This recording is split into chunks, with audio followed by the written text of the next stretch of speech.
To bring in Fraser Jackson, our correspondent in Washington. Fraser, good evening to you. Trump's comments about Zelensky being a dictator have consumed headlines around the world for the last day or so. How has Trump's rhetoric around who's to blame for the war in Ukraine shifted over the past week?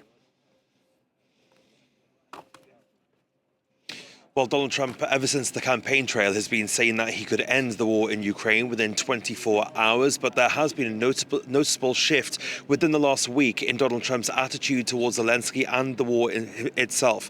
Just a week ago, less than a week ago, last Friday, I was in the Oval Office with Donald Trump and asked him who was to blame for the war. A very direct question, and have a listen to his answer to me. Ukraine's NATO aspirations were one of the main reasons that the war broke out. Who do you blame for the war, Ukraine or Russia? Well, I think that there were a lot of people to blame. All I can say is very simply, if I were president, that war would never have happened. Well, as you heard in that soundbite there, Donald Trump hedging his bets, really. I was expecting a bit more of a direct answer. Of course, dealing with the Biden administration for the last year or so, it would have been very much that Russia was to blame. But that has since shifted. Just a couple of days after that question, the question was put to him again by my colleague Jackie Heinrich, and he changed his tune. Listen to this at Mar-a-Lago. But today I heard, oh, well, we weren't invited. Well, you've been there for 3 years. You should have ended it 3 years. You should have never started it. You could have made a deal. So Donald Trump's shift in tone then, coupled with J.D. Vance's speech at the Munich security conference, raising alarm bells in Europe. Alarm bells, I'm told, are also being raised with U.S. officials. The officials at the moment say that they are stalwart in their support of Europe and there's nothing to worry about. Fraser, tell us about some of these developments then that might have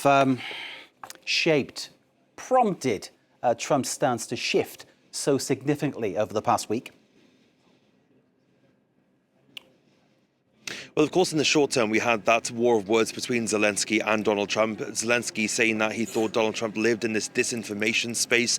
Donald Trump then hitting back with that now infamous post on his social media platform, Truth Social, in which he called Zelensky a dictator without elections. That was what really got hairs raised in Europe. Well, the White House has started to slightly walk back that rhetoric. They are now saying that the United States, it is time that the United States stopped paying for European security and for the war in Ukraine. But Mike Waltz, the National Security Advisor, spoke to reporters at the press briefing today and said that it's unacceptable that the US and the US taxpayer continue to bear the burden not only of the cost of the war in Ukraine but the defense of Europe. But he also said that we fully support our NATO allies, we fully support the Article 5 commitment, but it's time for our European allies to step up. So the moment then is really Europe's to look at how they want to continue going forward and whether they continue to fully believe and trust in the Trump administration.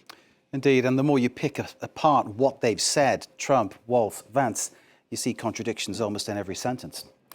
Fraser, thank you very much indeed. Fraser Jackson, our correspondent there, as you can see, situated near the White House.